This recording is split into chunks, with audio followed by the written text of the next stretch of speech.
was watching some cartoons the other day with my kids, and it was one of those older cartoons where they're running around a castle. Mickey Mouse is running around a castle, and in an attempt to hide, he jumps in the suit of body armor from a knight, right?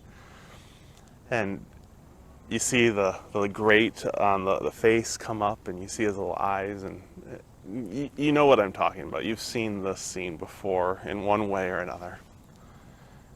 And strangely enough, it got me thinking about this passage from Ephesians, where Paul talks about putting on the armor of God.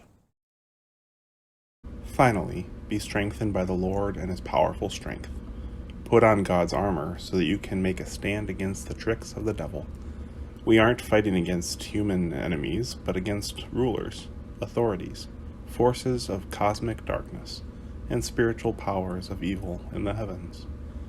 Therefore, pick up the full armor of God, so that you can stand your ground on the evil day, and after you have done everything possible, to still stand. I think what Paul is talking about here is obviously not about putting on armor, physical armor, like Mickey Mouse does. Paul here is talking about making sure that we have prepared ourselves for what the evil spirit will throw at us. Now, you may have different names for the evil spirit. I'll just refer to that idea of evil as the evil spirit. Paul understands, and I think we understand, that all of us are born without really a sense of morality. We don't know right from wrong. You ever see a baby do something wrong? At least wrong in our eyes. They have no idea that they're doing it. We are taught right and wrong. We're taught morals. We're taught how to treat one another, and sometimes we're taught poorly how to treat one another. And that's where we discover people who have evil intents. But Paul says here, we're not fighting against humans. We're fighting against the evil spirit, all the things that influence people. And maybe you're thinking, I've never been influenced by an evil spirit.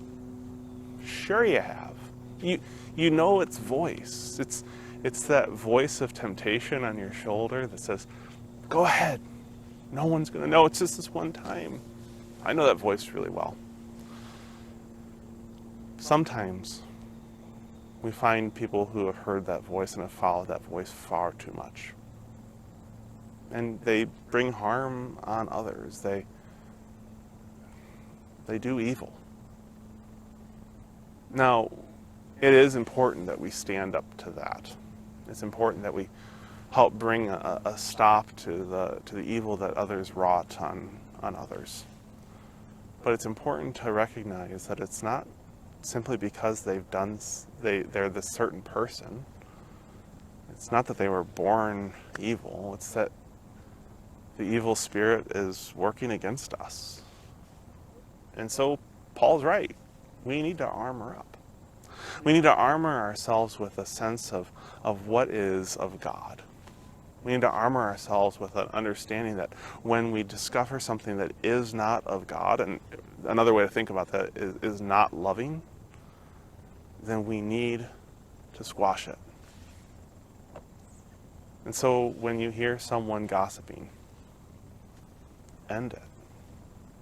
When you hear someone saying something that's harmful or doing something that's harmful, hold them accountable in some way, shape, or form, however you can that's fitting in that time. Hold them accountable. We need to tell the truth in love, as Paul says earlier in Ephesians. And that involves accountability. And yes, that can sometimes be uncomfortable. No one loves confrontation. But when we care about others, and Jesus reminds us that we're to love our enemies as well, that means that we still love those who have been listening to the evil spirit just too much. We still love them. because they weren't born that way. They've just learned that way. And I believe in a God of redemption. I believe in a God of second, third, and infinite chances to try again, to learn, to do better. And so let's armor up and wear that armor, use that armor, and follow God who calls us to love and to love those who do not love us. Amen.